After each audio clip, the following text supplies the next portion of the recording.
Here we go. Theme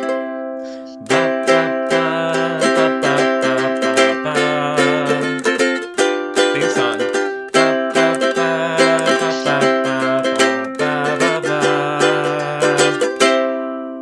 Thanks for tuning into Howe's Things, a podcast and radio show from the David A. Howe Public Library, recorded right here in Wellsville, New York. Half of it's recorded in Wellsville, New York. The other half is recorded in, I don't even know where. Beau, where are you right now? Are you just back in good old Marshall, Michigan? I'm still in Marshall, Michigan. Okay. All right. Well, I'm Nick Gunning, and I'm joined by one of my oldest buddies, Beau Hutchings. Beau, welcome back. Thanks for having me. Happy Pride Month. Anytime. Thank you. I'm going to say right off the bat that I'm disappointed with your shirt choice this year. Because I knew you were going to say that. Well, last year, you had a sleeveless white t-shirt on that I want to say said be you. Was that what it was? Be yourself, be strong. Yeah, literally. It was a rainbow emblem, and I think it just said "Be You" under it. Very nondescript. Yeah. Very, Target. Yeah. And just kind of geared towards dipping your toe in the Pride-ish. water. Yeah. Pride adjacent. Yeah. So that's good. Yes. This year you're sporting a Saugatuck shirt. I think that's like your annual vacation, right? How often do you go to Saugatuck, Michigan? Since I moved back in 2020, I've been to Saugatuck, Michigan, probably 4 or 5 times. Oh, 4 or 5. I'm in the southwest part of Michigan, so I'm like very smack dab center. I am holding up my hand right now. Yes. So I'm about an hour, 20 minutes inland from Saugatuck. Okay. Saugatuck is on the west coast of Michigan, so that's Lake Michigan. I love this. It's right there, just straight across from Marshall. It's just an hour, 20-minute drive to the lake, and it's a fabulous little kind of resort. Beachy, artsy, super cultural, sweet little Michigan town. Yeah. My memories of Saugatuck and South Haven, which is sort of like in the same area there, are from, I want to say 1996, when I used to go pretty regularly with my grandma. But one year I found these sunglasses with like Coke bottle lenses, but the lenses were like bright blue. I wore those sunglasses to death. I loved them, and I was so sad when they broke, and I was never able to find a pair that was as cool or that fit me as well as the ones that I got in Saugatuck that time. Well, listen, I'm going back for 4th of July weekend, so I will be on the lookout if you would those. Keep an eye out. Yeah. Well, I think absolutely. If I don't love them too much and I don't buy them for myself, then you'll get them for me. Okay, that's good. I think we already said it, but it's Pride Month, and so Beau's back for our Pride Month book club. Last year we did Red, White, and Royal Blue by Casey McQuiston, and as I recall, we were both sort of on the fence about it, right? Yeah, I think it wasn't steamy enough for me. Yeah, personally. Yes, but it was also.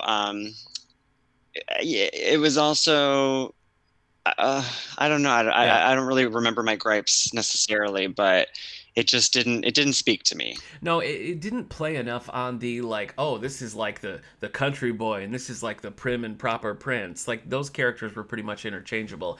There wasn't a whole lot of tension because they were just like, we're both in this.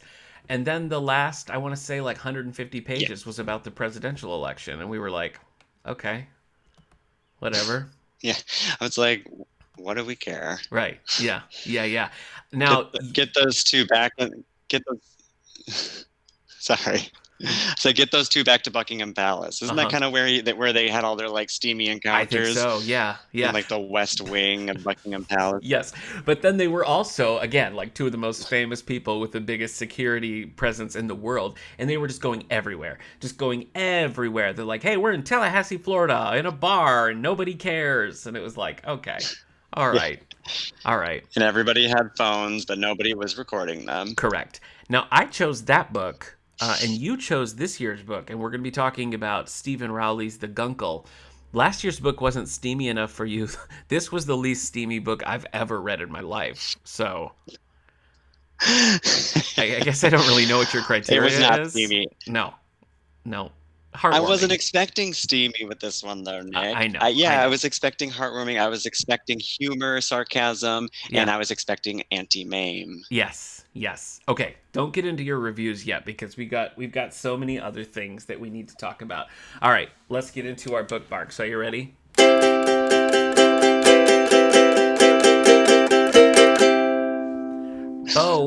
what have you been reading and or watching since we spoke last on this podcast?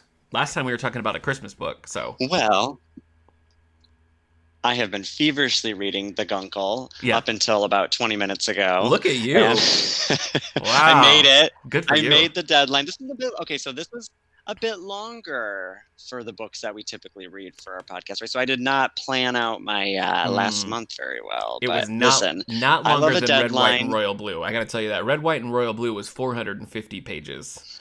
So this was a little bit shorter. Oh, really? Yeah. Yeah.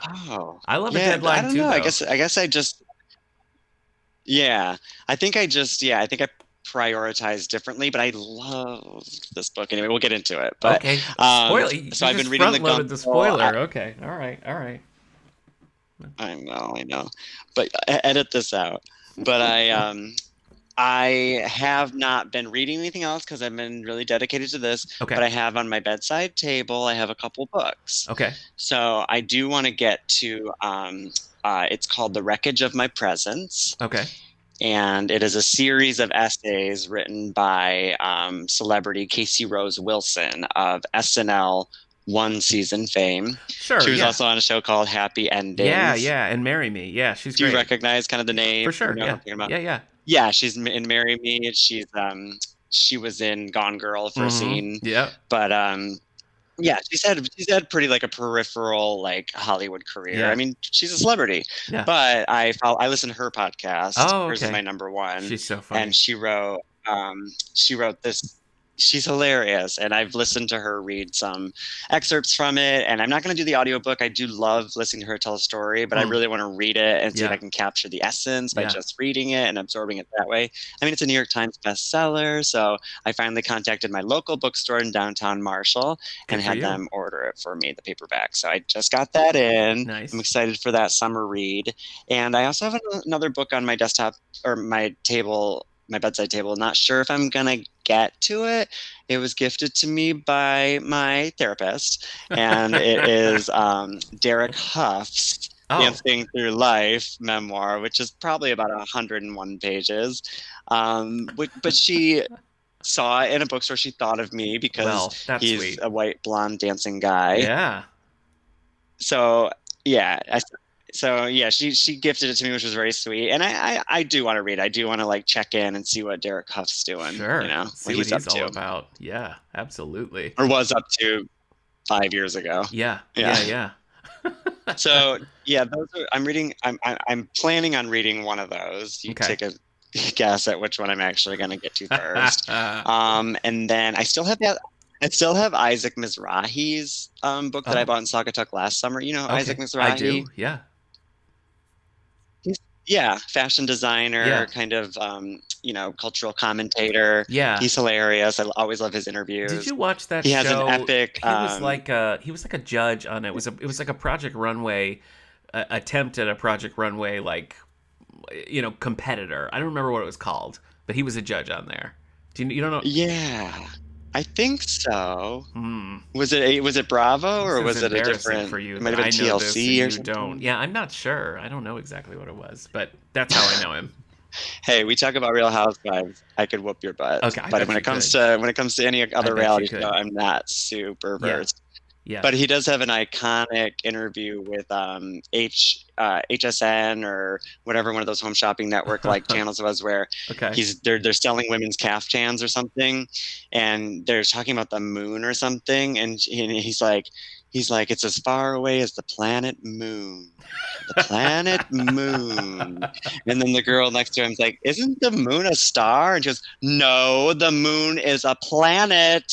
The moon is such a planet, I can't even stand it. And they just go off and like they're talking about how the moon is a planet. He keeps thinking, and then all of a sudden he goes, Chunky, if you're listening to this, Google for me, is the moon a planet? It's so wild. That sounds fun. So anyway, I want to read his book. I think you should. It's called I for Isaac. Oh, I get it. Yeah, that makes sense. Boy, I feel like in sort of a pop culture-y zone. I don't know. I've been reading a lot of like lighter stuff lately. Oh. So I've been rewatching the Star Wars prequels. I think you're a Star Wars guy, but how do you feel about the prequels? The prequels meaning 2000s? Meaning like Phantom Menace. Yeah. Yeah. Phantom Menace, Attack of the Clones, Revenge of the Right. Sith. Yeah. I'm less familiar with those than I am the other ones, like the Makes newer sense. ones, and then the original series. That one was probably that one's the more meh. Yeah. I'll Yeah. get to that another time. I did watch them, but I haven't rewatched them much. I haven't rewatched them much either, but I've been watching. We watched the old ones with our son, and then we were like, well, let's just roll into the prequels. Why not? And so I watched them and kind of liked them more than I ever have before. Like, I was kind of like, oh, maybe these don't suck. Maybe these are okay. So that got me in a zone for that, and I picked up a Star Wars book called Brotherhood by Mike Chen. Brand new, just came out. It's an Obi-Wan and Anakin book, and I'm really digging the Obi-Wan series on Disney Plus. Have you watched any of that? I haven't, but that's with Ewan McGregor, It right? is, He's yeah. back. Yeah, And he's Hayden back. Christensen. Yes. Yep. That's amazing. Yeah. No, I would be really excited to check that out. I think you could probably dive in. They give you enough. It's like previously on Star Wars, and you get like, here's what the prequels are, and you get a lot of flashbacks and stuff. So I think, as long as you have sort of a vague understanding, I think you'd be fine. But I'm liking that. I've also been reading in our graphic novel section. We have some She-Hulk, and She-Hulk, the trailer for the new She-Hulk show on Disney Plus just dropped. And I used to read She-Hulk when I was a kid, and I haven't read it in a long time, so I've been reading some of that now just to sort of like be up on it for when the show comes out, and I'm really liking it. It's a lot of fun. Interesting. So that's like the Hulk with the female version, hence Yeah, She-Hulk. that's it. Yeah, you figured it out. Like, clever. You're just a clever guy. You just get the basics and Gotcha. you put it together. Yes, in the I'm a comics, critical thinker. they're cousins, and Jen Walters, who is the She-Hulk, needs a blood transfusion or she's gonna die. And the only one who can give the transfusion, Bruce Banner, aka the Hulk. So there are side effects. Did he know? Well, did he know what he was doing? Yeah, but it was either that or she dies. So, you know. Oh, true. Yeah, I guess those are high stakes. Yeah, what are you gonna do? What are you gonna do? Did she know? Did she know that she would turn into a She-Hulk? I think that she's out of commission. I think it's like your cousin's gonna die and you're the she next was of kin. under. Yeah, and he's like, pump her full of this sweet Hulk blood. I think that's pretty much how it goes. So, yeah. I want some of that Hulk blood. It's There's- Pride season. Yeah, you're right. You're right. Yeah. The old like 80s and 90s She-Hulk comics are fun because it's very, I don't know, it's like they didn't, I don't know, it feels like they were just like, no one's gonna read She-Hulk, do whatever you want. Because it's a lot of like fourth wall breaking where she's like talking to she's like, oh, this story's stupid, change it, or like talking to the reader and stuff. It's very atypical, and I like it quite a lot, so that's fun. I'm reading a book called The Book of Form and Emptiness by Ruth Ozeki. This is one that is a finalist for the Women's Prize for Fiction, and it's such a weird book because it's the sort of simple premise is that this kid loses his father, and then it's just him and the mom is sort of slowly becoming a hoarder. And I don't know really where we're going with this, but as in the place I'm in right now, the kid starts having conversations with like inanimate objects. Like the book itself becomes a narrator. He's talking to like scissors and like things around the house, and if they can stick the landing, I think it'll be really impressive. And right now, I'm just kind of like, maybe. But I like it. It's interesting. Book of Form and Emptiness by Ruth Ozeki is the book. Are you I'm watching? interested in the whole hoarding Yeah. angle. I know. Are you watching anything good right now? Am I watching Hoarders? I'm watching Hoarders only. Perfect. That's really healthy for you. Hoarders and HSN. The moon is a planet. Perfect pair. I can't even stand it. Yes. Stupid. Am I watching something? So I feel like last time we talked, I remember talking about HBO series, which are my number one if I'm going to go to a series. So I'm currently into Hack season 2, starring Jean Smart. I've only seen the first season. Fabulous. Yeah. Okay. Yeah. It's super fun. Love her. And I started The Minx, which is also on HBO. Did you hear about that one? Yes. I don't remember what it is, though. It's about a woman who wants to write for a feminist magazine in the 70s, and she gets a job from like Okay. kind of an Yes. expo, Uh-huh. but it's writing for kind of an adult magazine. Yeah. So she ends up writing feminist pieces for an adult magazine. So there's a lot of Oh, that's interesting. explicit moments in the Oh, show. I see. Yeah, I it's fun see. though. Tonally, it's fun. It's got Lennon Parham in it, I who I love think is her. hilarious. She plays Yeah, her she's sister. great. So is that She's like great. straight woman that Uh-huh. like is so dry but really delivers the zingers. Yep. So yeah, it's a great cast. It's a pretty sweet show. It's really interesting, and I like the '70s style of it too. Yeah. Yeah, no, that sounds good. I really after our last episode, you were saying that Mare of Easttown was like aces for you, and I watched it afterwards, and it was great. I really liked it. She's amazing. She is. Yeah, it's true. I also really like The Flight Attendant, She's smart though even I haven't Seth. seen the second season of that yet. What do you think? Yeah, I've heard great I things. love the first season. It was great. Haley Cuoco. I guess her sister's on season 2, which is kind of fun and random. I picked that Oh, up in an interview. That's interesting. all I really know about the show. Okay, well, I like it. I already mentioned Obi-Wan, but I watched Top Gun Maverick. Are you a Top Gun fan? You, I'm not, but I'm here for the whole moment that Yeah, this is having. yeah, yeah. I know.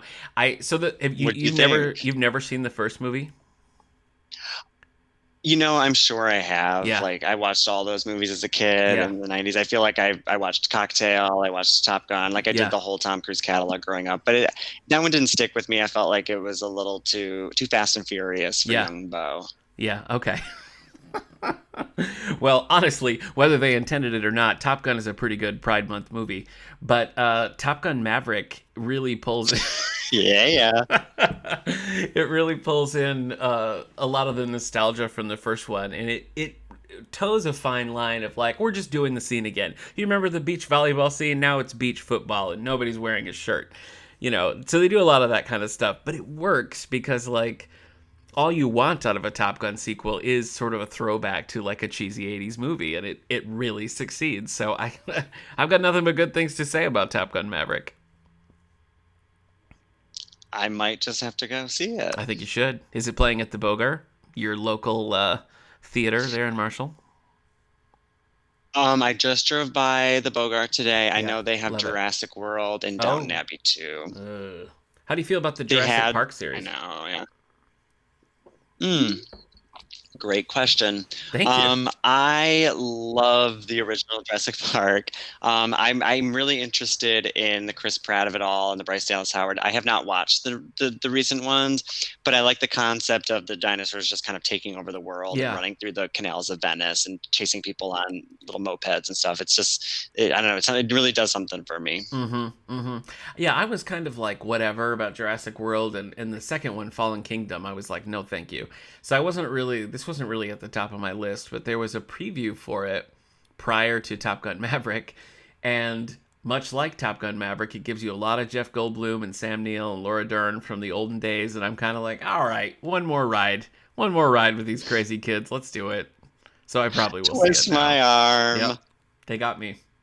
They got me. Hey, I saw both living Beatles in 1 week. How about that? Wait, I know you saw Paul McCartney. I Who did. I else? saw Ringo Starr. Who else is alive? It's just Paul and Oh, Ringo. Ringo Starr. Yeah, Thank Paul and you. Ringo. Yeah, I saw Ringo Starr with his all-star band Gotcha. at Canandaigua on Memorial Day on the 30th, and super fun. I mean, Ringo is like the king of just like, yeah, let's have fun. I'm not a great singer, whatever. Here are the songs you want to hear. Ba-doom, doom, doom.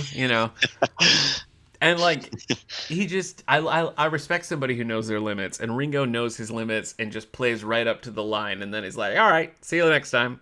So I can't really complain. And then we saw McCartney, my younger brother and I. He'd never seen McCartney before, and that was like, before I die, I must see Paul McCartney. So we got tickets, and we saw it in Aw. Syracuse, and it was a good show. There was a lot of deep cuts. I mean, Paul McCartney just has so many iconic songs that it's like you really can't go wrong. So we heard a lot of things that we were kind of hoping to hear, and some surprises, and it was really fun. They're both 80, and that's coming across a little bit, but definitely worth seeing. So cool to see them both like Man, so close together. What kind of venues are those fellas playing? Ringo tends to play smaller venues, usually outside. I saw him once in Detroit like years ago, and this was like an outdoor arena, and but the McCartney thing was more like it's the Syracuse. It used to be called the Carrier Dome. I mean, it's huge. It's a straight up stadium, so pretty And they're still massive. selling it out. Like they're They still are, packing them in. yeah, yeah, yeah. It was pretty incredible, Wow. and just seeing the mix of people too, because there was like kids all the way up to like people my grandparents' age, so pretty wild. I love that. Yeah, I know. Yeah, it was really fun. So yeah, those are like the big things there. Now I have to ask I love before. that. You Yeah, no, go ahead. to say you've been packing in a lot this early part of summer, I'm so trying. I'm doing my best. I'm doing my best. Before we get into our Pride Month book club, I just want to be clear. You speak on behalf of the entire gay community. Is that right? I will not sign off on that. Oh no, so you didn't get approval from the council prior to this. So this is just your own. Approval pending. I'm Okay. feeling good. I'm feeling Okay. good about the outcome, but Okay. we may have to go back and, like I said, edit, Yeah, roll we'll back the fix it. tapes, We'll edit a fix it. bit, and Yep. Yeah, we'll okay. do a couple of takes and just make sure we get it. Before we get there, let's look at some book news. Are you ready? Yeah. Okay. Beau, I'm going to hit you with the New York Times bestseller list. Are you ready? Lay it on me. Number 10, 77 weeks on the list. So this was here the last time we were talking. The Midnight Library by Matt Haig. Nora Seed finds a library beyond the edge of the universe on the planet Moon that contains books with multiple possibilities of the lives one could have lived.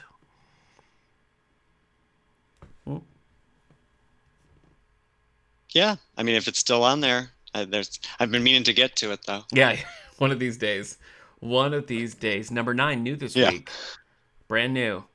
Two Nights in Lisbon by Chris Pavone. Questions arise when Ariel Price's new husband goes missing. Ariel, what did you do, girl?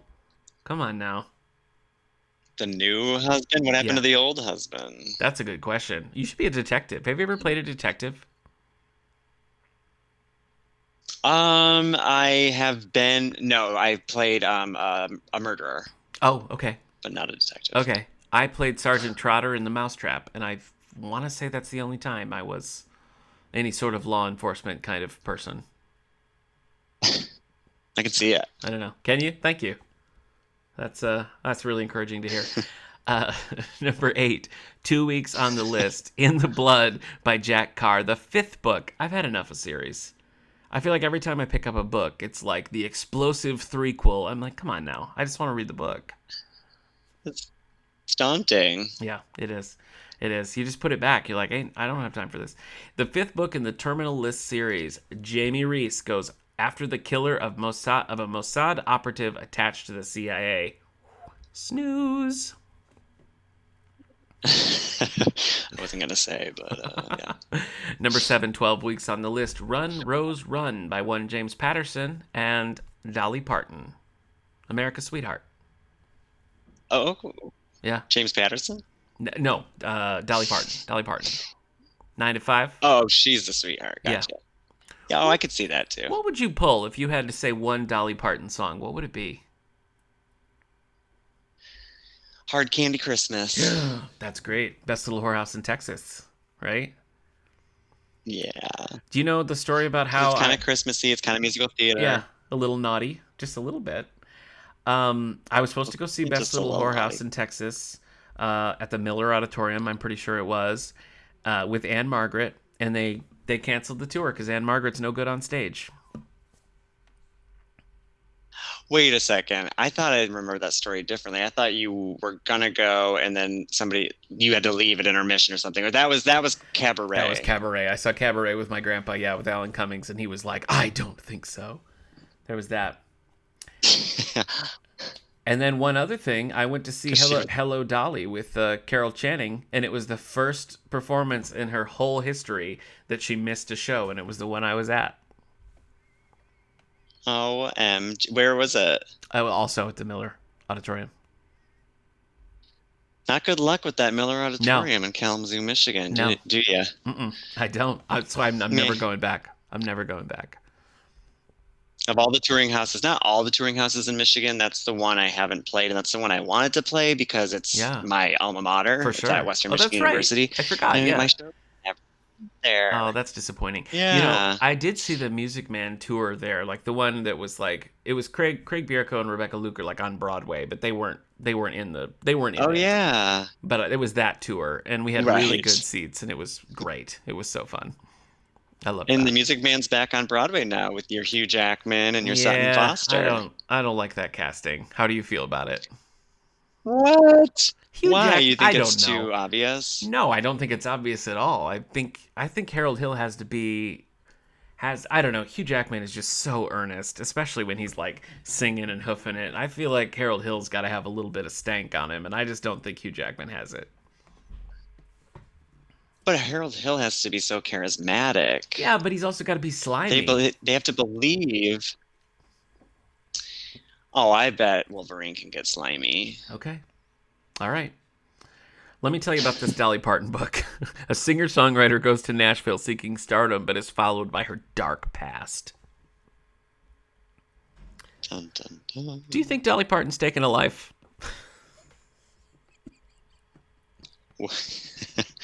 Excuse me? I'm just curious because you write what you know, and if this singer has a dark past, do you think Dolly maybe has some literal skeletons in the closet with the wigs?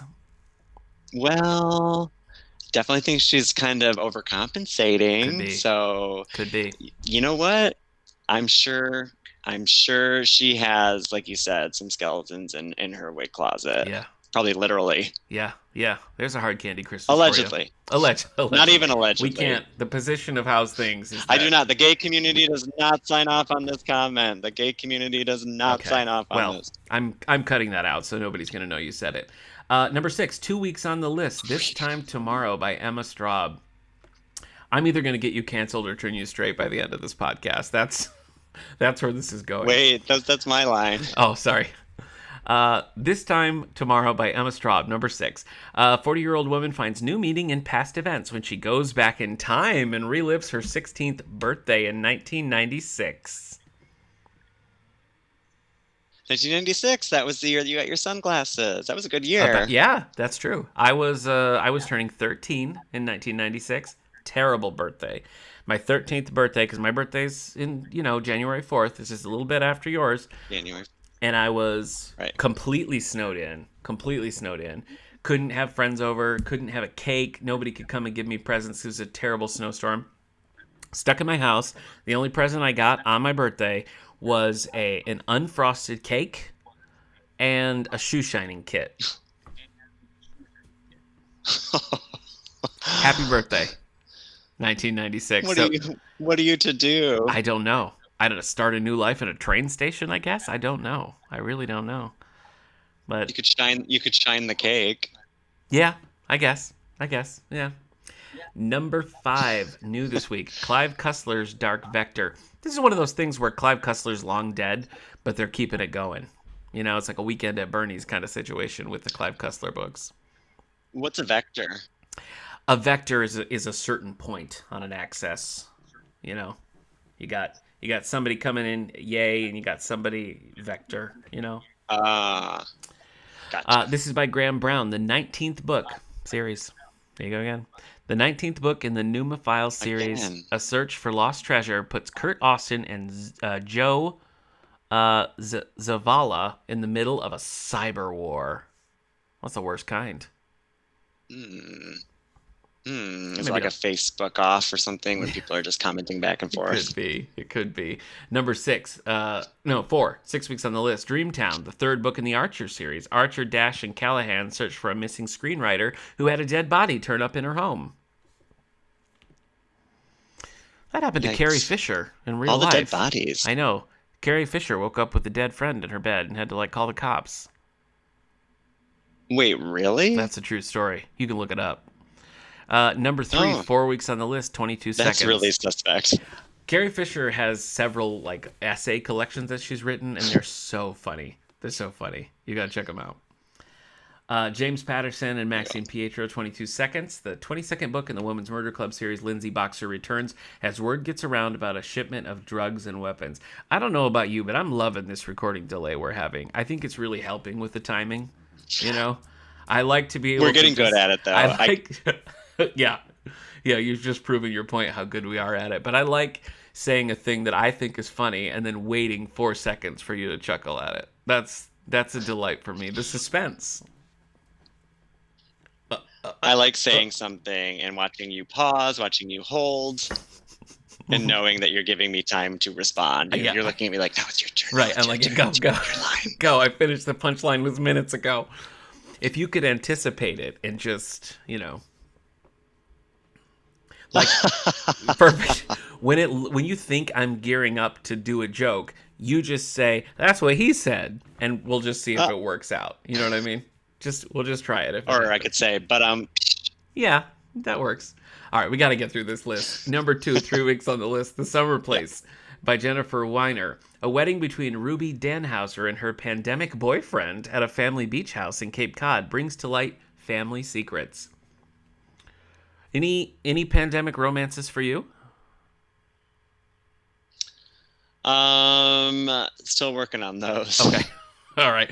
Well, luckily it's still around, so don't worry about that. Fingers crossed. Yep. Good luck. Number 1, new this week, Night Work by Nora Roberts. Harry Booth, a master thief, breaks things off with Miranda. I don't know who Miranda is, but he breaks things off with Miranda when a dangerous contact might harm her. Well, there you go. Yeah. Number 1. Yep. Number 1. Are you ready to get to the topic of the hour? I'm so ready. Let's do it. All right. Let's dig into it. This year, for our Pride Month book club, Beau has selected The Guncle by Steven Rowley. Steven Rowley is the author of a few other books, Lily and the Octopus, which has been optioned for a movie with Amazon Studios, The Editor, and now The Guncle, which got a lot of praise. It was a finalist in the Goodreads Choice Awards. It was on a lot of notable reads and summer reads and stuff. So it really did get a lot of attention. And I have to say, it's checked out a lot at the David A. Howe. A lot of people checking this book out. It's kind of, So it's been pretty popular. I'm going to give you the synopsis here. This is the publisher's synopsis. Patrick, or Gay Uncle Patrick, Gup for short, has always loved his niece Maisie and nephew Grant.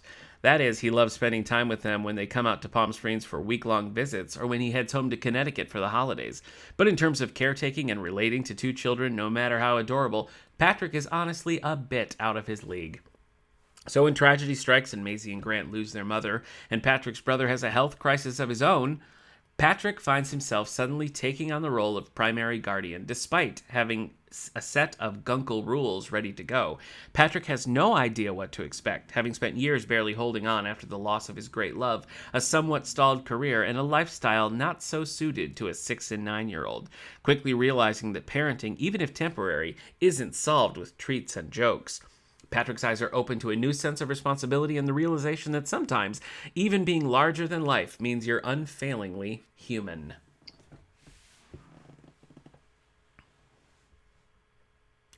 All right, so lay it on me, my friend. How did you discover this book? How did this one end up on your radar? So the local bookstore I was talking about earlier in downtown Marshall. Can we shout them out? What's their name? When I was going to get Casey. Oh gosh, I knew you were going to ask me that. I'm sorry. I'm sorry. Come on, you can do it. The bookshop, I think. The bookshop. Okay. I know. Hold. Don't hang up. No, I won't. Don't hang up. I'll stay right here. Bookstore. I was familiar with New this Story Community Books. New Story Community Books, yeah. I was familiar with this author, and when you'd suggested it, we'd already ordered it. It was already in the collection and everything. So I was like, oh, cool. Okay. I know. That's what you took a picture of yourself with it right away. I did. Yeah. Yep. So you just kind of saw it on the bookstore shelf and were like, yeah, this is the one. Let's do it. Yeah, because I always sort of peripherally check out the LGBTQIA section of the bookstore just to see what's happening.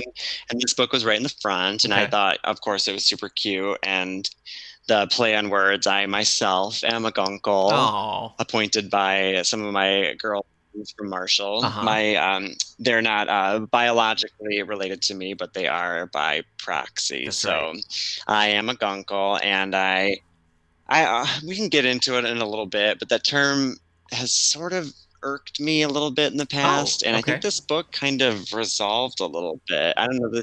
This book, I'm going to cut to the chase. I really enjoyed it. I cried no less than 10 times. 10. Um, Wow. I get Okay.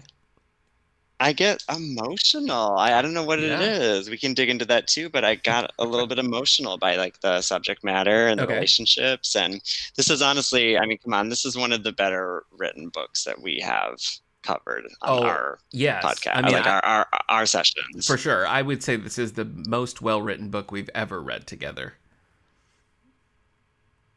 Yeah, Yeah, hands down. exactly. So, Hands so we can down. really get into it and we can really feel things. Well, when you suggested it and I looked at it and read the synopsis, I was like, "Oh, it's Anti-Mame," you know, which I'm down with because I don't know if you ever read that book, but Patrick Dennis wrote Anti-Mame and then he wrote a sort of sequel, sort of midquel called Around the World with Anti-Mame.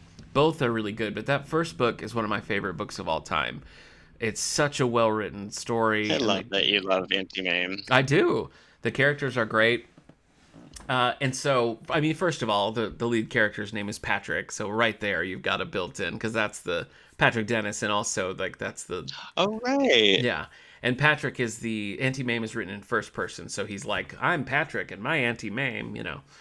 And so the character's name is Patrick as well. And it's not too far into the book where he's like, I'm like anti-mame. So I'm like, okay, we've acknowledged this similarity. It's out there, which I think is good. Yeah. Quite a few times actually. So Uh-huh. that could be our little drinking games every Yeah, time he references anti-Mame. could be. I thought it was I mean, come on, yeah. I was going to say a lot of But references in this book that you and I can really hang on. that's true. Yeah. Um oh, now I forgot what I was going to say. There was something that popped out of my mind, but anyway, yeah, you know what it was?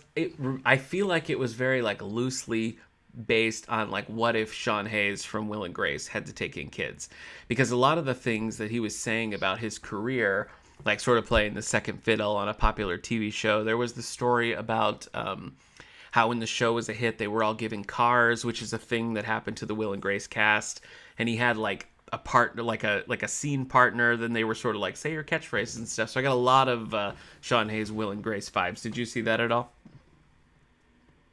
Oh, for sure. Yeah. I mean, I struggled to like not picture Sean Hayes. I mean, the Right. way they describe Patrick is, I would say a little bit more burly, a little bit more, I don't know, um, beardy Yeah. and, a gruffer style Yeah. of guy. But as far as like the career trajectory and like the archetype and everything, it did kind of fit that Sean Hayes sort of Yeah.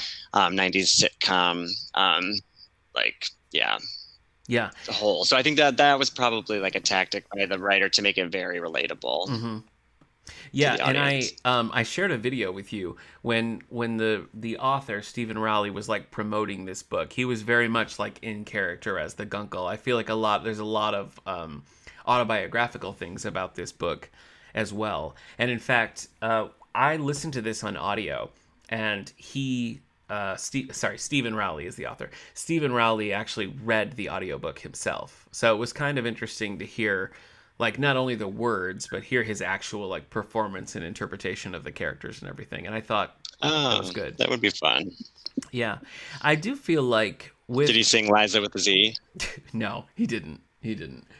I do feel like, as with Anti Mame, this book, I would have liked it more if it was in first person, if he was saying, like, me and I instead of sort of a distant, Patrick did this, Patrick did that. I feel like it would have felt a little bit more, like, immediate if it was a first person kind of novel.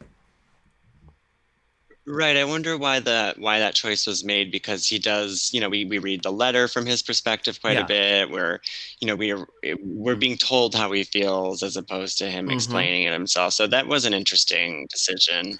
I didn't mind it. I mean, I could picture this being a feature For film sure. Yeah. soon. Like I can definitely see them turning this into a movie. No, I wouldn't say I minded that it was in third person. I just the more I read it, the more I felt like the book was just like desperate to be first person. So the fact that it wasn't, I feel like, Yeah. put a little distance in there that would have been better.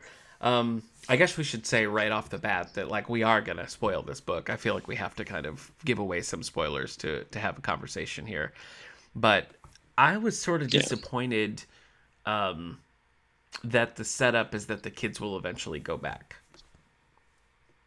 You know, I guess. Oh, you would rather that leave kind of like hanging in the, you know, that maybe he keeps them, or you wish that the initial plan was that he will have these kids forever. Yeah. Yeah, well, I think that's one of the things that works so well in Mame is like this is a situation that doesn't work. Like Mame cannot be a parent to a child, and yet she is. You know, and I think the fact that it was always a temporary situation for me took a little bit of the well, we got to figure this out of it, you know. Well, yeah, and I think it was interesting knowing that there was a deadline and that they were going to go away, to think like, because there's obstacles obviously that come into play that maybe he won't have them for the full time, and we'll get there. But I thought it was interesting to know that, like, how are these kids going to change him? Because obviously there's going to be a shift at the end. Yeah. How is he going to operate when they do leave? Like, we're leading up to that. Like, is he going to be able to survive without them? Yeah. So that was interesting to know that, like, in a book that we are going to see eventually him without the kids. But I get what you're saying. I think there would be a little bit more action to play if he was just like, these are your kids now. Yeah. Yeah. Yeah. I don't mean to be coming out with criticisms right off the bat, because I did really like the book. But I felt like an element that was underdeveloped was Patrick's friendship with the children's mother, because that's a big part of the initial setup, that Patrick is initially like super best friends with this woman, and then she eventually marries Patrick's brother and they have kids, and then Patrick and the mother, whose name I'm forgetting, drift apart, and they don't have that same Sarah, and they don't have that same closeness. I guess maybe I would have liked maybe more flashbacks with the mother, or had, because throughout the book he's sort of like, well, the kids are sad about losing her and my brother's sad about losing her, but what about me? Like, I lost her as well. And I guess I just never really like felt that, because we didn't really get much insight into that relationship. What do you think about that? Interesting. Still made me cry. Yeah. Every time he talked, I was like, Sarah. Yeah. I'd start crying. Yeah. I mean, I'm a softie when it comes to these kind of books, but yeah. I understand. I hear what you're saying. I don't know that I necessarily agree. I felt like I really got a good picture of who Sarah was, because I feel like I have a Sarah in my life and stuff like that. So I felt like I could really relate to that. The one relationship I felt that was really unresolved was Clara, the sister. I felt very unsatisfied with the resolution of that storyline. Clara. Are you kidding me? What she did and said to him? Yeah. What she did and said to him, and he's just like, meh, and bounces back. Yeah. Well, see, now this isn't my fault, because you brought up this criticism, so I don't get blamed for this. But yeah, Clara, I feel like she kind of comes out of nowhere and then is just like a villainous character for something that like really doesn't make any sense. She's essentially trying to step in and like get a court order to take the kids away from Patrick. And it's like, that case wouldn't even be before a judge by the time the dad is out of rehab. So it was just kind of a forced look at this obstacle that's thrown in the way for her to come and be like, I'm going to go to court and get this done. I didn't get that at all. And then pretty much, you know, he decides to not make a big deal out of it. And then the next time we see her, she's backstage giving him flowers, you know, so it's like, wow, I mean, he can really let things go. It really paints Patrick in like a light that he is unbothered and can move forward and move on. There's not a lot of struggle that Patrick goes through when it comes to his family relationships, especially with Clara. But it makes Clara just sound like a biatch. Like, he just like really paint this character to just sound like a miserable person. Yeah, for sure. Or Clara. I don't know if I said Clara or Sarah. That's gonna be hard. This is my biggest pet peeve, and I didn't bump up against too much in here, but like, when you have characters, especially characters that are largely absent, who have essentially the same name, I find that so annoying. Like, just fix that in editing. Come up, if you're making it up, make up a different name that doesn't sound exactly like the other absent character in our story. So, yeah, I was gonna say she could be Susan, but even the S would be a little too close. Yeah, let's call her Trudy from now on. That's it. We're just gonna lock that in. Trudy's yeah. So what parts about it connected to you the most? The Palm Springs of it all is very interesting because in the gay culture of, I've heard of it, the greater United States, we're getting out there. We're getting our names out there. Good for you. There are some destinations in America that we kind of flock to. So, like if you're in the Midwest where I am, you go to Saugatuck, you go to the Dunes where I just went, and that's where a lot of like Chicago gays go, or Detroit gays, or Marshall gays. If you're in New York City, you kind of go to P-Town, Provincetown, right at the tip of Cape Cod, right outside of kind of outside of Boston. But you go to Fire Island, which is off of Long Island in New York City. If you're on the West Coast, you maybe go to Puerto Vallarta, where I just went. That's how you hear it. It's just the newsletter goes out and tells you where to go. Is that how it works? Oh, did you not get yours? No, I'm Did you not get yours? Sorry. I'm just an ally. So I don't think we get them. Oh, okay. Yep. Okay, so I don't have to worry about getting you canceled. No, you're an ally. Don't worry about it. Don't worry. Yeah, I'm here for you. Yeah. Okay. All right. We'll see. I'll get you back on that mailing list. Okay. Thank you. And the final of those would be Palm Springs. So that's a big gay destination. So I was very fascinated with like the Palm Springs of it all. Like in the picture on the cover, you have him in a caftan. You have that kind of that 60s style Frank Lloyd Wright flat house in the back, which is probably very Jonathan Adler. What was that time period called in the 60s? That not Art Deco, that was the 20s. Mid-century modern, very mid-century modern aesthetic with these houses. So the landscape was very interesting to me because that's the one gay destination of all the ones that I listed that I have not been to yet. Oh, okay. So yeah. So I think what resonated to me was kind of the setting, and I really liked what Steven Rowley said about like gay culture and sort of like where some of the little quirks and things come from, or why as a community we do certain things. So I have a few excerpts that I can get to in a bit, but so it was kind of the tone that he's setting for the gay community, especially in the Palm Springs area. And it was also the ex-actor factor, which it just kind of like, I don't know, I was like, is this book about me? It was kind of moving, staying hidden in a place and trying to like, not trying, but transitioning out of a business and thinking like, do I still want to be in it? So, and being a Guncle myself too, it was all very heartwarming, very much spoke to me. Okay.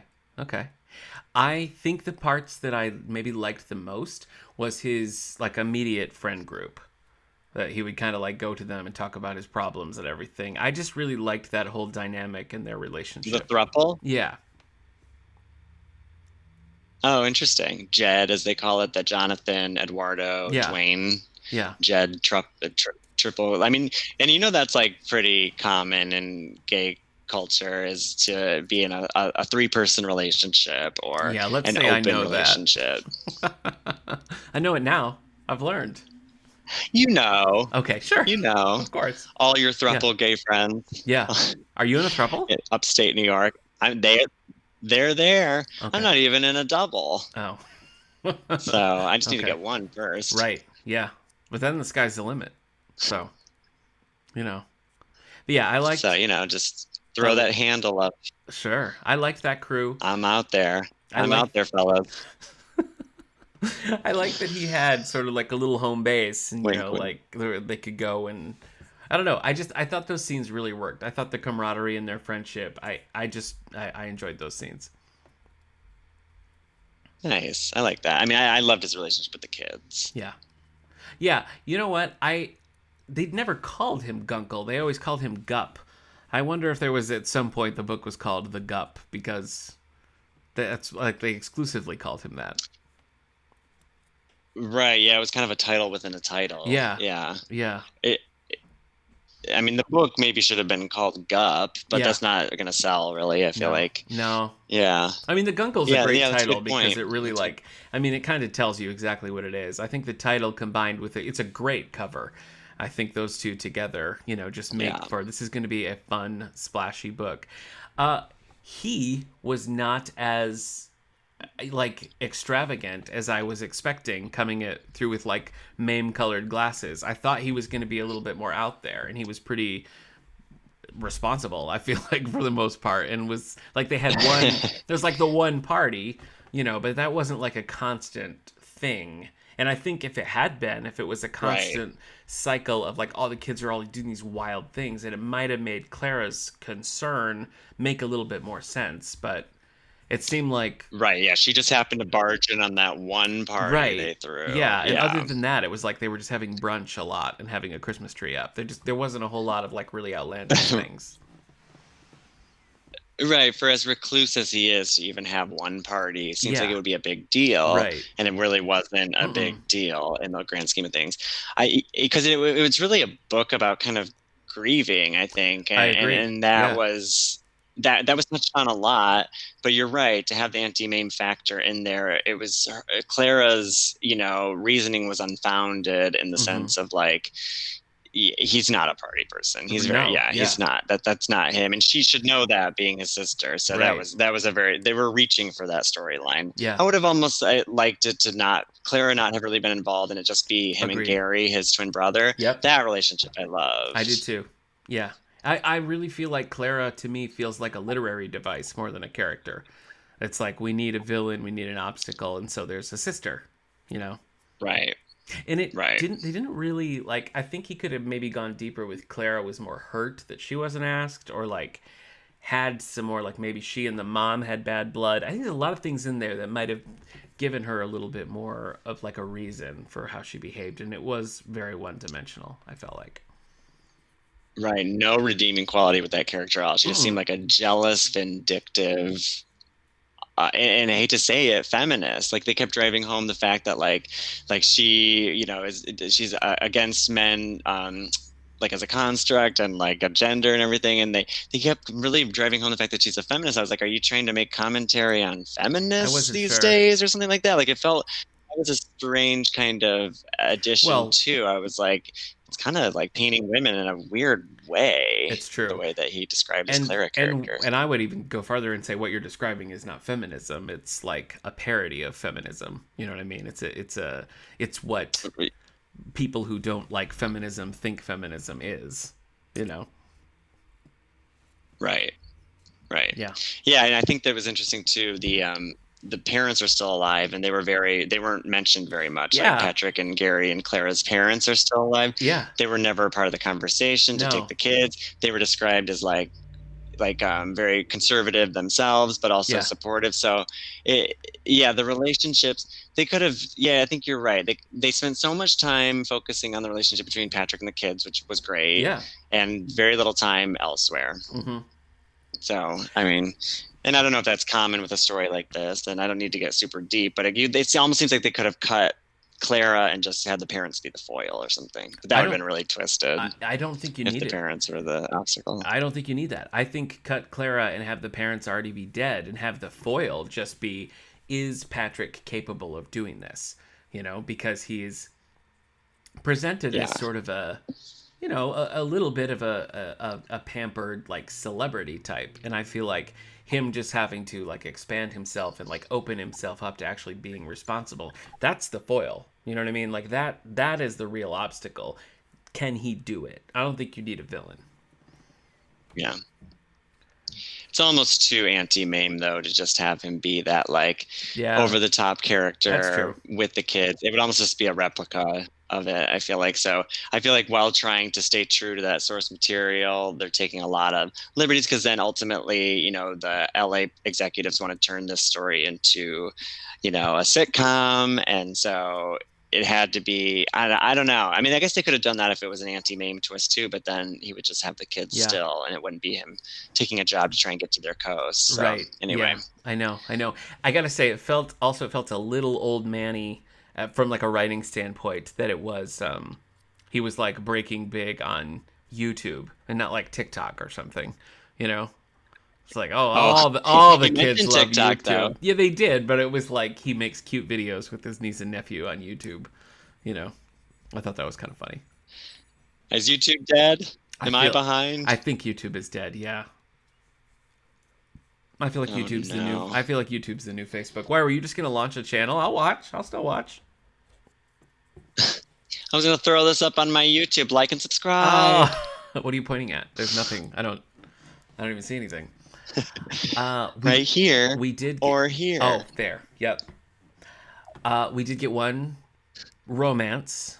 We got a little bit of a sex scene, Yes. and that was it. How'd you feel about that? Because you had lots to say about Red, White, and Royal Blue. Well, when they first introduced that character, Emery, this guy who's like the new Hollywood buck or whatever, I late thought it was 20s, funny sort that of it was Marlon Brando-esque. like a CW star. You know, this is like Archie from Riverdale is like hitting on, Yeah, right. Jack from Will You and can Grace. I picture just it. thought it was funny. Yeah, I kind of pictured it as like a Charlie Puth, though, a little Okay, bit like okay, sure. unconventional but attractive. Hmm. Um, I did not see it coming. Like, and when they introduced the character, I didn't see him being the one that would linger at the party Yeah, after. So, it was kind of strange. Like, I understand what they were trying to say with Emery being like the yes to Patrick's no because he's young and yeah, he's like active and wants to get out there and do things and it's getting Patrick activated. But that seemed too easy. yeah, That relationship seemed too yeah. easy. I agree. Like I felt like with Patrick coming out of that long-term relationship and grieving the loss of his partner, like that would have been a little bit more interesting to see him struggle with opening his heart and Yeah. falling in love again. It seemed like he had everything at his disposal. It was like It, there wasn't one bit of Emery that was a foil or obstacle. yeah, And I mean, for that, I loved it. I mean, I don't love reading about tension, so yeah. it was easy and sweet, and it made me feel little butterflies. This is where I thought it was a good scene. I mean, the whole like the pool scene, I thought was well written and like I think believable in the moment. I just was like in hindsight, what we were saying about Clara and the parents and everything. Like if you trim that out, you could have had more time to like have either Emery or just Patrick, like you said, coming to terms with like healing and like being open to like romance in a relationship. I think having the kids, like forcing himself to be open for the kids would maybe also kind of open the door to like I don't have to be sad, I don't have to be alone, and I can still like love and honor and remember my partner, but move forward like happier. I just feel like that would have made the book a little bit better if there was more of that struggle. Not struggle, but process. For sure. Yeah, no, I think that would have been it would have added a little bit another layer of humanity to Patrick. I mean, you're right, they were making him very real. He was not like the fantastical gay figure that we Mm-hmm. kind of anticipate or suspected. But I like that. I mean, I think that the gay stereotype is overplayed, and I Yeah. like that he didn't go there. I like that they had that kind of sex scene in the pool, and Mm-hmm. they didn't get super graphic, but I like that Patrick felt that Patrick felt no shame and like Yeah. having an intimacy with a man, knowing that the kids were at home. Yeah. I like that he had no problem in inviting him into the house Yeah. and cuddling with him while the Yeah. kids were there, and they normalized a lot of those taboos, which I appreciated. Yeah. No, that makes sense. And you're right. It wasn't like a graphic scene, but it was like a sexy scene, I thought. Like it was well done. Hmm. Um, It was implied, yeah. yes, yes. I feel like I didn't necessarily. I mean, I didn't need him to be a gay stereotype. I guess I just maybe needed him to be more of a mess as a person. That's what I mean. As far as like, I think Oh, I focus. know. Yeah. Yeah, I was not attacking you No, about no, that, but I will. no. I I'm will. I just. will get you, my pretty. I just think that was a missing element because never did I feel like, oh, this man can't take care of children. Like I never had that thought. Right. And I think that is So why did Clara? right. And I think that's a really crucial Yeah. element that you have to have some concern, whether it's he just is not good at being responsible for other people or he's not good at taking care of Right. himself. So how is he going to? And none of it was there. It was like, this is just a man Yeah. who has his life figured out and is just like having a good time, and now he's got some kids, you know. And I just kind of missed him sort of having to be like, oh crap, I have to have a real breakfast now, and or whatever it is. Right, yeah, watching him cook for the first time or Yeah, try to figure out his way around the kitchen or like, yeah, that could yeah, have been fun. yeah. Did they specifically call out Auntie Mame with the Christmas tree? I can't remember. Yes, I believe they did because I think they're talking about we need a little Christmas, Okay. and they all sang it Yeah. at the party. So the Yeah. party was that kind of Auntie May moment, and they really went ham with the references in that scene. Yeah. Yeah. Have you seen the Lucille Ball Auntie Mame? Yes, I've seen the Lucille Ball, and I've seen the Rosalind Russell. Okay, I don't think I've read the play. I don't think I've seen the movie. I know the Lucy version like gets a lot because she like I mean, Lucy can't sing a note, poor thing, but she's so good in that movie, and B. Arthur's so good, and Robert Preston. I really like that movie. I think Lucy has some really like Oh strong yeah, acting moments in it. Lucille Ball is from Jamestown, which is yeah. I think like that. an hour or so from where I am now. And in Jamestown, there's a Lucy Oh, they have Desi. that creepy statue. Yeah, they do have the creepy statue, but there's a Lucy Desi museum, and in it are some of her costumes from Mame, and it's just cool to see Ah, because it's such a that's like really cool. nobody thinks about Mame when they think about Lucy, you know, but the costumes are there, and it's just it is fun. Mm, right. Yeah. I think of more Rosalind Russell. I think of that Yeah. version a little bit Mm-hmm. more. But Not the thing I Angela like about Lansbury. both of them, they both got that smoky They voice. do. Yeah. Yeah. Do I think about Angela? I was not big on the stage show. I didn't know it that well. It wasn't on my Okay. radar. And honestly, Angela Lansbury vehicles or Angela Lansbury as a musical theater figure, and this is like gonna be a little, like I said, Oh. the statements I make are not, you know, Well, the feeling of all gay men in this country, but I pending do approval, not go but yes. crazy over Okay. Angela Lansbury. Not a Lansbury fan. I see. I do love Right, Angela pending Lansbury. approval. I feel like it goes back to Bedknobs and Broomsticks, but I had the Mame like vinyl record. I got like at a garage sale. My stepdad got me this big, like crate of records, and it was a lot of like '70s stuff and tons of Broadway shows, like obscure weird things. And Mame was in there, and I just always really liked that music. I feel like anything Jerry Herman, like Mac and Mabel, Hello Dolly. I mean, just like all that stuff. Oh, I know. I get it. And she's got a powerful voice and a powerful presence. And honestly, I do love Sweeney Todd, so Mm. I guess I do appreciate her more than I can let on because she was the Mrs. Lovett. Yeah, there you go. She's also playing It's very not, yeah. against type Now I feel in bad. Mame, which I think is cool. Like that's not an Mame is not an Angela Lansbury role, What's her you know. type?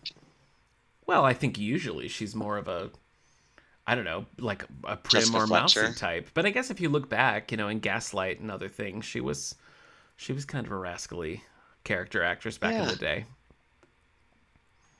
Right. Yeah. Yeah. She was definitely stereotyped in TV and film to be Yeah, like that yeah, prim and proper yeah. British gal, but I bet she loved playing that brassy, I bet brazen she did. broad next to Yeah. B. Arthur. Mm-hmm. Mm-hmm. Good old B. Arthur. Are you watching Golden Wouldn't you? Girls? Because Golden Girls and Golden What channel is that Palace, one they're on? all streaming now. No, I did go through. I was gonna watch the whole series from start to finish, and I kind of dropped off. I've seen all the episodes, I'm Yeah, sure, in yeah, my yeah. lifetime, but I was gonna rewatch them. I mean, yeah. I feel like every podcast we record, we talk about the Golden Girls at some I point. I that's think why we're I at brought that it up. marker. I was actually thinking about the designing women quote that you're so fond of. The night the lights went out in Georgia. I can't hear anything about designing women without thinking of you being like, and that's the night the lights. That's so funny. Classic Have you quote. been to some gay bars lately? Because you'll see that. You'll see that That's as just soon as you walk in on the on a big loop. jumbotron. Okay. No, no, I haven't. Yeah, Uh, like it pretty much announces every hour on the hour. it's like a cuckoo clock, but with Dixie Carter. With Dixie That's Carter, stupid. I like that. Anything else in the book here that you, I don't know, care to mention?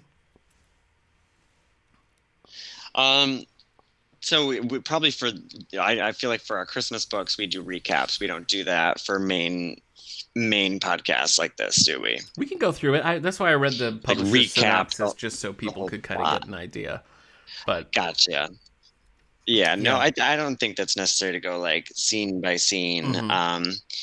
But I feel like the thing that I didn't see how it tied in was like when he's recording the very first video and he's asking them to start sharing stories about their mom, and trying to teach Yes. them and coach them to become better in front of a camera and stuff. That had very little payoff too. I thought that was going to end up, I thought we were going to end up watching the video, or we were going to end Yeah. up seeing them start to recall their mom a little bit more. Mm-hmm. And because I remember watching that and being like, oh, that's so sweet. That's a really sweet idea to have the kids just start to talk about their mom. And then they write those letters, but we never get to read their letter. Right. So we don't really, we know how they felt, of course, but I wish that they had like, maybe that's what you're kind of saying, like gotten a little bit more into the Sarah character. Yeah. Yeah. Flesh that out a little bit more. I think that would have been helpful, but I think ultimately the process of them writing the letters was really more about him dealing with the loss of his partner. I think it was more about his healing than theirs. I think like him opening the door for them was opening the door for him. I think that's why it was in there. But yeah, it did kind of go away, didn't it? Right, that whole setup of them becoming comfortable, because all of a sudden they're very comfortable in front of the camera and they're posting all those YouTube videos and they have a YouTube channel. Yeah. And even the YouTube thing didn't have much of a payoff. It's not like I would have almost expected like YouTube to be the one that revived Patrick's career. Mm-hmm. Like, wow, look at all this attention he's getting on this platform. We need to bring him back, because it really seemed as easy as I'm ready to go back to Hollywood, and they were like, come on down. We're gonna write a show all about you. It just seemed really easy for him. Like they were just kind of knocking at his door. The other character that I was like, okay, whatever, was the like the assistant agent who comes out to see him and then ends up being his agent. Was sort of like okay, like I don't really know like why we did that, but we didn't need her. We could have just kept his prior agent. Yeah. He could have. Yeah, that was a very strange relationship they teed up and then didn't really knock that out of the park. I guess I'm happy for her. Yeah. She rose the ranks really quickly, but I just didn't know her well enough. Yeah. Well, it's interesting. It seemed mostly like they wanted a reference of a chorus line in there, and they used her to reference a chorus line quite a bit. We got a lot of references to a chorus line. Sure. I feel like, like looking back on the book and the characters that were introduced and the way they were used and everything, almost feels like a setup to a series more than just one standalone novel, because you have a lot of characters in there that if you were going to continue on with that, you would have that set up nicely, I wonder if that was ever part of the thought. Not another series. I know. But I mean, this kind of ends up being a TV show. Maybe that was a thought, like in the writing process, that it could potentially be a series. I mean, isn't that probably what all authors are hoping is that their book will become a series and it will come back and they get to go. Checks would be nice. Yeah. Here's a question for you. If they cast the major motion picture of this, who do you picture playing Gup, gay Uncle Patrick? Oh, that's a good question. Do you have somebody in mind? What about like Jim Parsons, like from The Big Bang Theory? I think would be funny. Yeah, I think that could work, and I appreciate that. I think I appreciate that it's a gay identified actor that is playing a gay role. I appreciate that. Okay. But I was thinking also of a gay actor. And I think he might be a little bit older than what this role calls for, but he looks good. Is oh my God, I had his name before we started, and now I can't remember. Not Dominic. It'll be fun. Tell me, what's he in? Maury Povich? Maury Bartlett from Maury Povich. You are not the father. Who are we talking about? No, Maury Bartlett. I don't know who that is.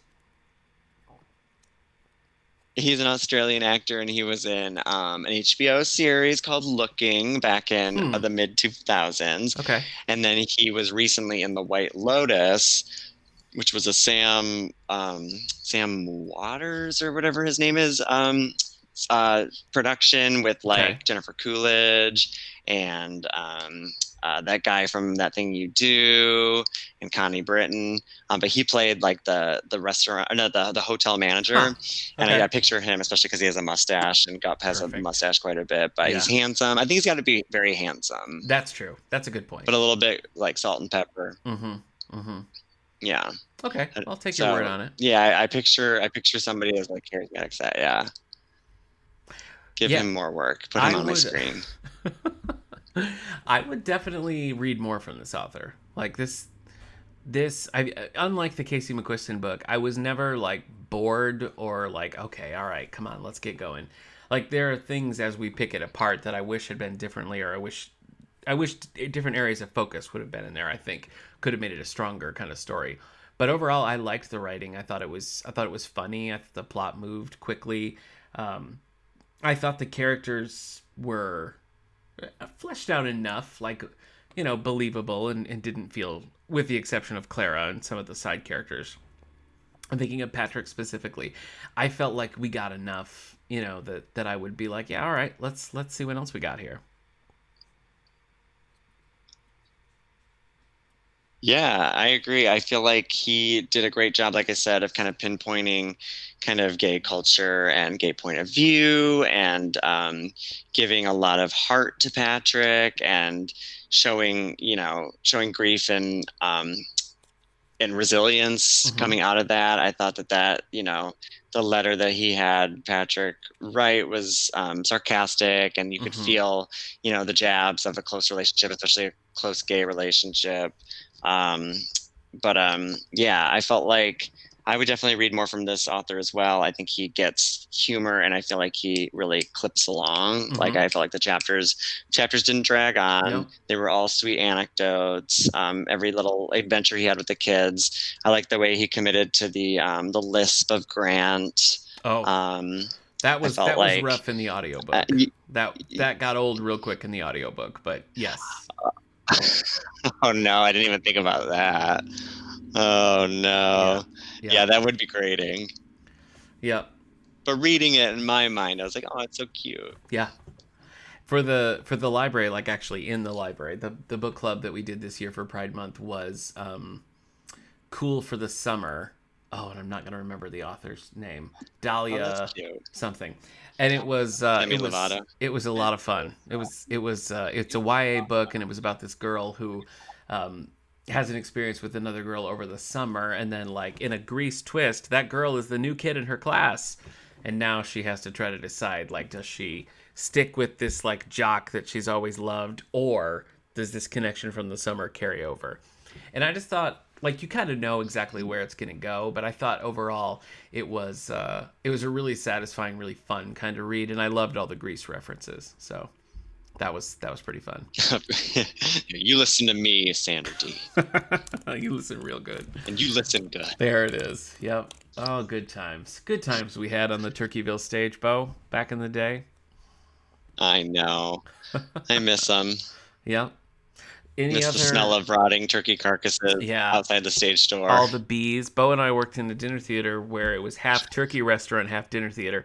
And to get into the backstage area, you had to pass these like industrial dumpsters that were literally filled with turkey carcasses and more bees than you've ever seen in your life. So it was... if anything made me as an actor not want to smoke, it was that area where people would stand and smoke. Yeah, swatting away the breathing bees. in carcass. Yeah.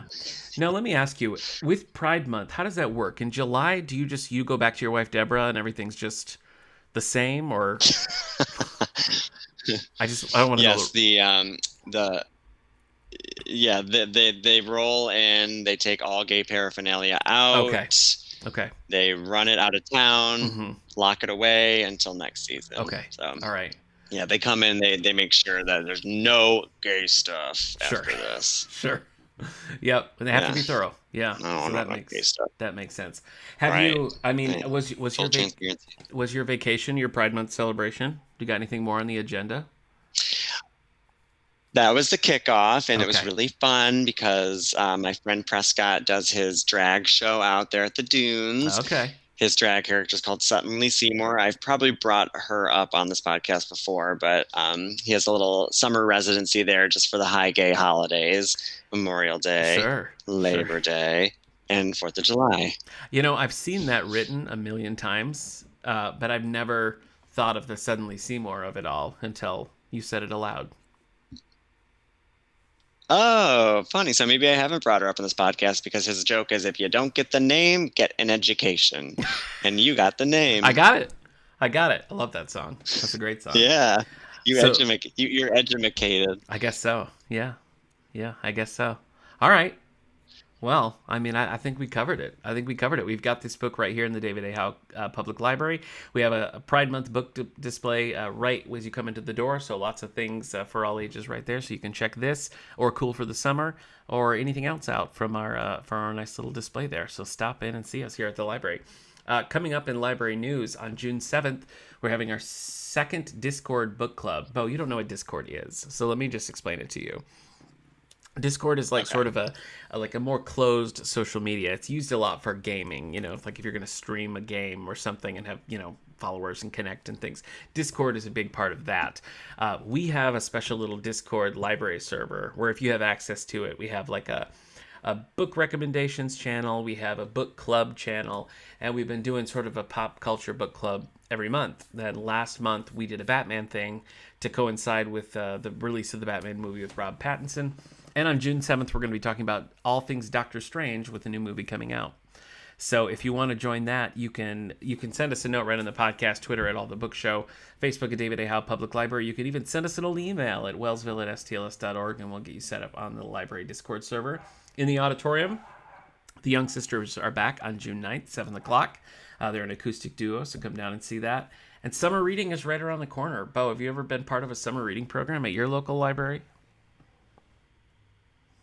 Not yet. I'm interested in looking into This my is local your summer. library I'm now. sure Marshall has a nice library. I haven't been in there in a long time, but I always used to really like it. But yeah, summer reading program here. I mean, you get prizes just for checking out books and reading and participating in things. We have got, this is ocean themed, so we've got special guests. We've got things in the auditorium. We've got book clubs, a lot of craft classes, cooking classes, outdoor programs, a lot of things going on at the library. Wow. Yeah. And in the meantime, you can go and rate and review this podcast wherever you get your podcast, or you can find back episodes on YouTube. And next time, Allie's going to be back, and we're going to be talking summer reads. And I already know yours is that Derek Huff autobiography, right? That's your summer read? Oh, yeah. Rushing to get through his dancing career. I bet you are. Yeah, that's going to be real dense. It's a thinker. Can That's only imagine the story.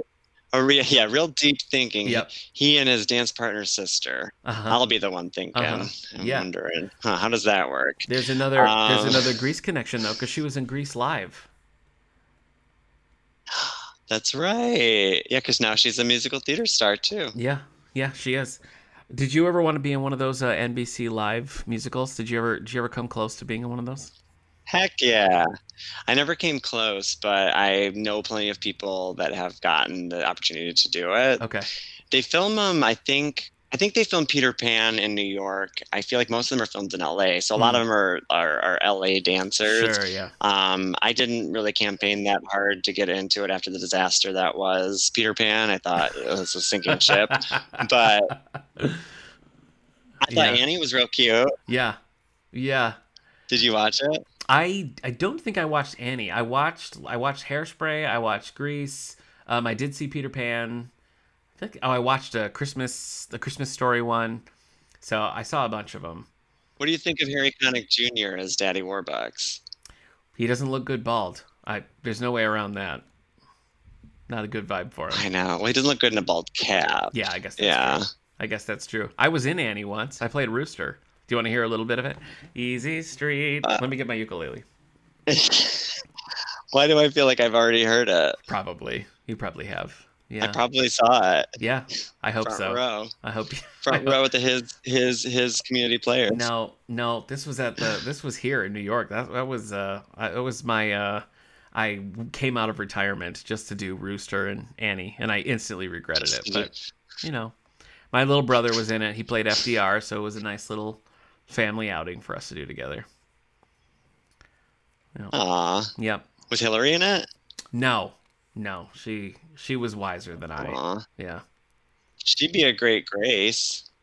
She would. Yeah, she wouldn't like that. She doesn't like. She's not a soprano. She doesn't like singing like that. So. Oh, shows how much I know her facility and type and all that. She and I feel like several years ago. What I would have pictured. This is too cutesy, but she and I were in Guys and Dolls together, and I played Sky Masterson, and she was Sister Sarah. So we did have a lot of. We had a lot of. That's a soprano role? Is it? I don't think so. Yeah. Really? Oh. No, If I Were a Belle is low. Sarah Brown? That's more of an alto kind of a role. Whatever. That's not what. Oh yeah, you could sing that. Yeah, I could. If I Were a Belle. If I Were a Belle. Yes. Even with the delay, we were right there. We had the same thought. We were there. All right. Well, I think we should close up shop on this Pride Month book club. What do you say? I feel good about that. Can I just give one plug to my new YouTube channel? Oh my Gub, Gay Uncle Beau. Okay, that's perfect. Can you imagine? That's perfect. I can imagine. Yeah, and I'm going to be looking for it on YouTube whenever I get a chance. So, always good to talk with you. I assume you'll be back. I assume you'll be back for Christmas, right? You can't get rid of me. I can't. I've tried over these last several decades. All right, everybody. Tell us what you're reading this summer, and Allie and I will bring it up in the next episode here on How's Things. We'll see you then.